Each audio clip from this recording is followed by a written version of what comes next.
Risk. Let's go back to the situation where you are saving for retirement. We discovered that if you saved in a bank account that earns 1% interest and you contributed 10% of your income every year, you'd end up with around $485,000 when you retire.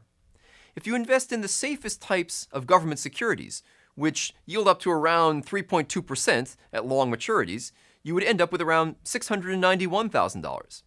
Since it could be difficult to make such amounts of money last for your entire lifetime, it is tempting to want to just increase the interest rate here with the hope that you might be able to earn higher returns by investing in risky assets.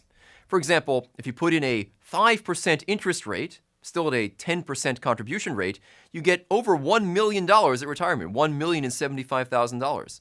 That's even better than if you doubled to a 20% contribution rate and still had a 1% interest rate. But if you're tempted to do this, the key question is going to be, where is the risk? When safe securities yield 1%, you cannot target a return of 5% without taking risk, which means that you accept the possibility that the returns might be much worse than the 5%. And that is going to be a key point that we'll come back to repeatedly. It is impossible to generate the possibility of higher returns than the risk-free rate without taking risk. And it wouldn't be a good idea to just raise the interest rate here to some return that we can only get by taking risk without explicitly accounting for that risk.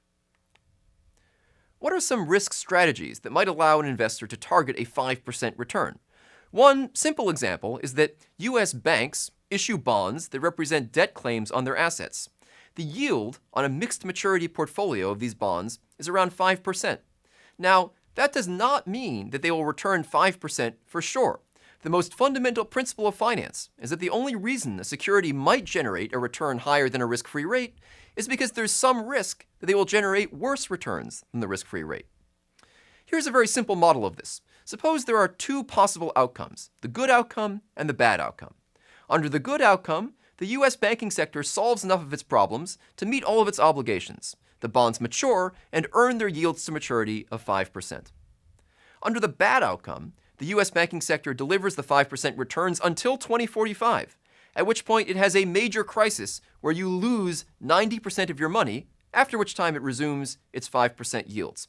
It turns out that that's equivalent to realizing an annualized loss over the entire time period of around 3% per year.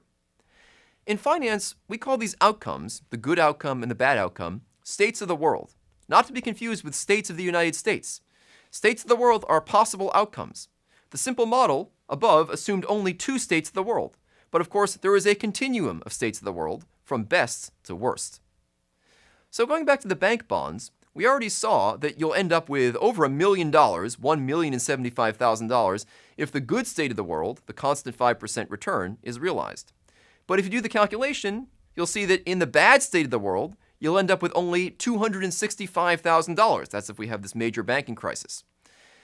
The example is meant to illustrate the following point. The yield to maturity on risky bonds reflects the best possible outcome if the bond is held to maturity, in that the yield is only earned if the bonds do not default.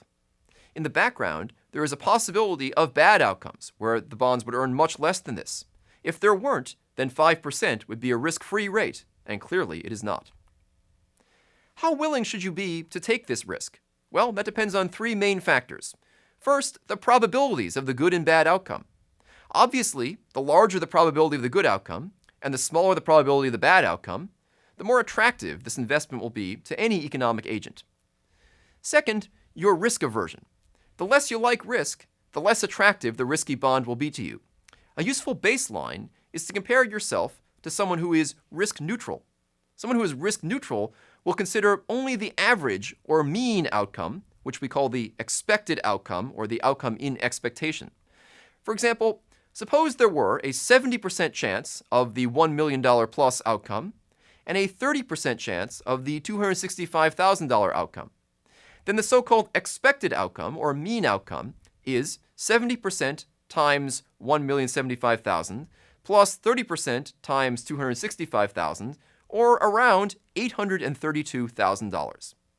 Calling this the expected outcome is a bit of a misnomer because the expected outcome never actually happens. You either get the good outcome or you get the bad outcome.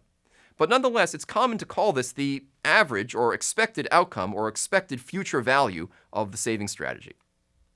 Now, a risk-neutral individual would compare this $832,000 to the $691,000 she could get in her treasury bonds, and to her, it would look like a good deal. But this is a good example. Most people are not risk-neutral. Remember, you have no other assets here and no Social Security. Would you really trade a virtually sure thing, $691,000, in exchange for a 70% chance that you'll retire with over $1 million, but a 30% chance that you would retire with only $265,000? Some of you might, but many people would not. The third consideration in whether you take the risk or not is a concept we call state pricing. We hold a lot of things fixed in the model today, but in practice, you also have to consider what else is going on in the state of the world in which the bank bonds perform badly. If you do have other investments, they will probably be doing less well also. The economy is more likely to be in the tank, and you might have lost your job in this state of the world too, or have had to accept lower wages from your current job. So having money in this bad state of the world, when you're otherwise down and out, would be quite valuable. In economics, we say that the shadow cost of a dollar in the bad state of the world is high, and in finance, we call this general issue state pricing.